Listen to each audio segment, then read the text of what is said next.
The whole world is governed by laws, the universe, in fact. Laws. We call it the law of electricity. We call it the law of gravity.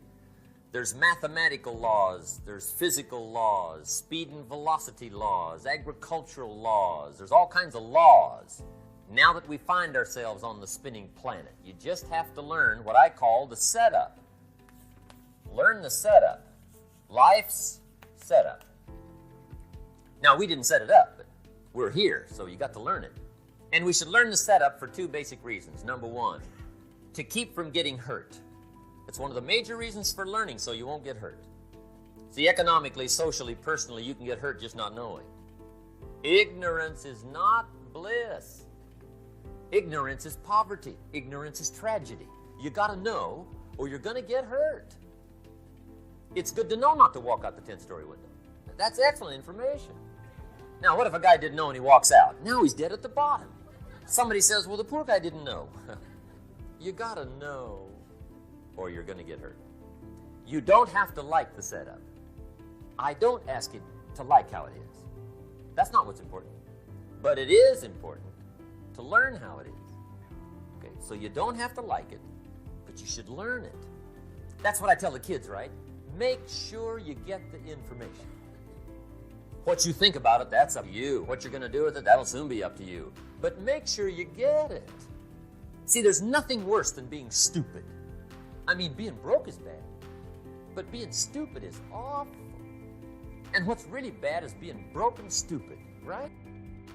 That's about the end of the world. I mean, there isn't anything much worse than that.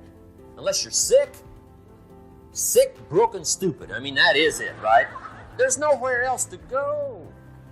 So make sure you get the information. It's key. You don't have to like it, but learn it. If this big monstrous thing lifts up in the sky, hangs there for a little while, cuts loose, comes crashing down, boom, shakes the ground for 5 miles. And then this big monstrous thing lifts back up in the sky, hangs there for a little while, cuts loose again, comes crashing down, boom, shakes the ground for 5 miles. It just keeps doing it, this big monstrous thing, lifting up and then crashing down, boom. Now, you might come along one day and say, that's got to be a stupid arrangement, which is okay. You're entitled to your opinion. But the first thing you should learn to do is get out from under it. That's number one. You might have a great moral argument. You might want to shake your finger at the sky, but do it from over there, right? So you don't get smashed. It's called your basic smart. So number one, learn so you won't get hurt. Whether you like it or not, learn. Now here's the second reason for learning, the setup, to benefit. It's called the plus of life.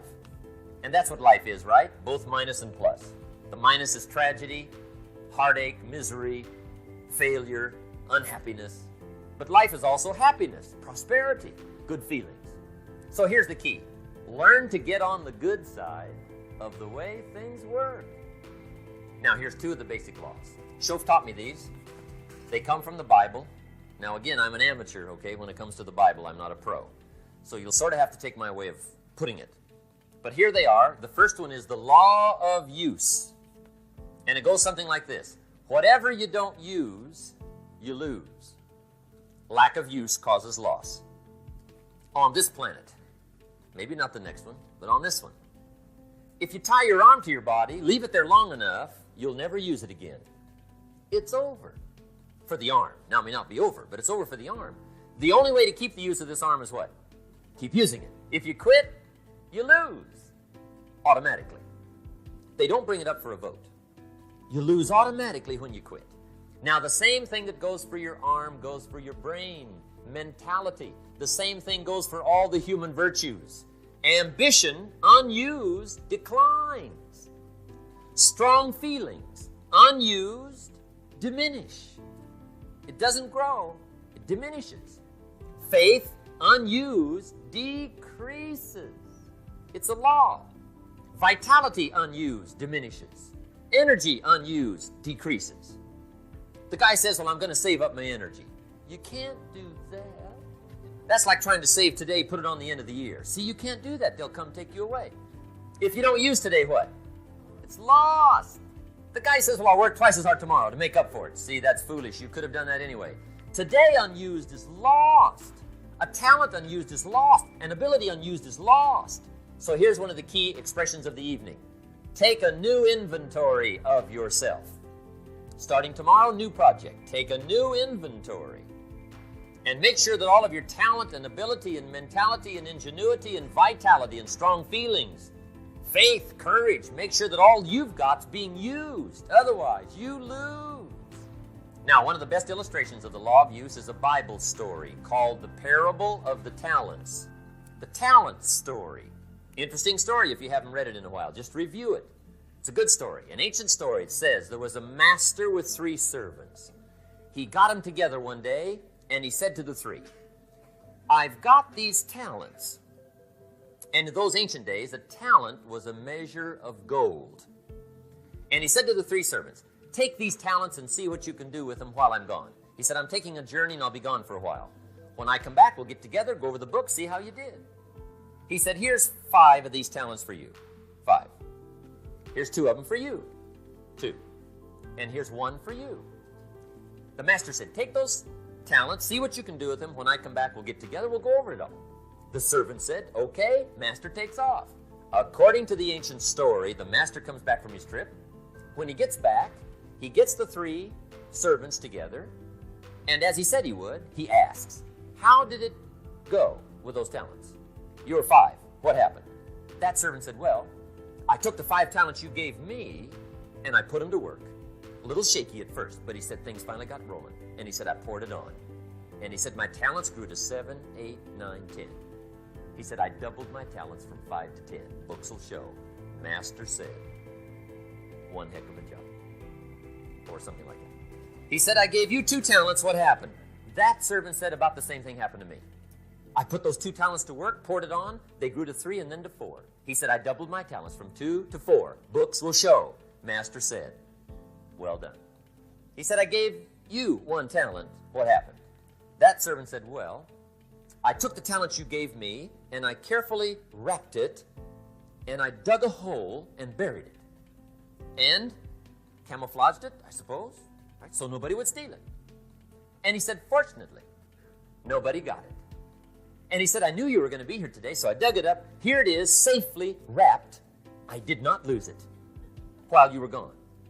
According to the ancient story, the master said, take that talent away from him and give it to the man that's got 10. Now you might say, well, I don't like that arrangement. The poor guy's only got 1 talent. He's already got 10. It ought to be more even. Remember, I didn't ask you to like it. But this one I would ask you to learn, because it simply means whatever you do not employ, you forfeit. It's a law. So learn well the law of use. Now here's the second one. This one we've heard since we were small, I'm sure. It's called the law of sowing and reaping. In fact, we've probably heard it so often we could quote it. It says, whatever you sow, what? You shall reap. Fairly blunt, hopefully clear. Here's my first suggestion on the law of sowing and reaping. Don't try to beat it. You might as well try sitting on the sun in the morning. Keep it from coming up. You'll have better luck. Whatever you sow, you reap. Now, for a fair share of my life, I'm a bit mixed up on how all this applies. Among a lot of things I was mixed up on. I knew I wasn't reaping too good. That I understood. My problem was I was confused about what was causing it. Remember me with the funny list? I thought those are the reasons why it isn't working out well. And then Mr. Schoaf gave me the clue that helped me figure it all out. He said, Mr. Rohn, I have another answer for you. There's another way to quote this law that'll show you where the problem is so you can go to work on it right away. All you need to know is where the problem is. Then you can go to work on it. So he quoted me the law another way, and I found out what my problem was. Here's the way you quote the law. Whatever you reap is what you've sown. Now I knew what my problem was. Whatever you reap is what you've sown. If you don't like the crop, who do you look up? Answer, whoever planted it. And where do you find who planted your crop? Answer, in the mirror. What I finally learned to do come fall was to go to the mirror. That's where you go. And if necessary, you say, a few skinny carrots? I got to be unimpressed. Where were you last spring? Asleep? Didn't you read the books? Did you break your hoe?